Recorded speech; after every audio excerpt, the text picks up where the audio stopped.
In recent years, China has faced an unprecedented economic crisis that has affected millions of ordinary citizens. The COVID-19 pandemic has dealt a devastating blow to the country's already fragile economy, leaving a trail of bankruptcies, unemployment and mounting debts. According to the latest figures from the People's Bank of China, some 800 million people in the country are in debt, with delinquency rates reaching an alarming 42%. This means that at least 300 million Chinese are unable to repay their obligations on time. The situation is so serious that, excluding minors and the elderly, the debt crisis has affected virtually every able-bodied citizen. The story of Han Dong, founder of the once successful Spice Spirit restaurant chain, illustrates the scale of the problem. His business, which at the best of times generated billions of dollars in revenue, collapsed under the pressure of the pandemic. Now Han Dong and his family live on his mother's modest pension, struggling to make ends meet. Similar stories are multiplying across China. Entrepreneurs who used to own hotels, stores and construction companies are now in debt. Many are unable to pay for even basic needs of their families, such as their children's education or their parents' medical care. The situation is exacerbated by harsh policies against debtors. Bank accounts are frozen and access to WeChat and Alipay payment systems is blocked.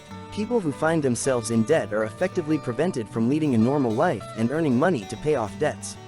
The reasons for this crisis are multifaceted. The severe lockdowns during the pandemic have devastated many sectors of the economy. The collapse of the real estate market, which had long been the engine of the Chinese economy, left many with crippling mortgage payments. The withdrawal of foreign companies from China led to massive layoffs and declining incomes.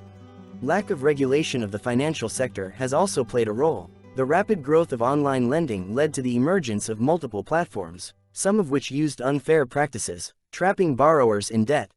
The consequences of this crisis go far beyond personal tragedies. The growing debt burden is undermining the country's consumer potential, hindering economic recovery. It is also exacerbating social inequality, setting the stage for social unrest. Many experts fear that the situation could lead to an increase in crime and extremism. People with low incomes, unable to withstand the pressure of debt, may resort to extreme measures. At the same time, wealthy citizens may use debt instruments to multiply their assets, further widening the gap between rich and poor. The Chinese government faces a difficult dilemma. On the one hand, it is necessary to support the economy and help citizens get out of the debt hole. On the other hand, there are concerns that too lenient a policy could lead to irresponsible borrower behavior in the future.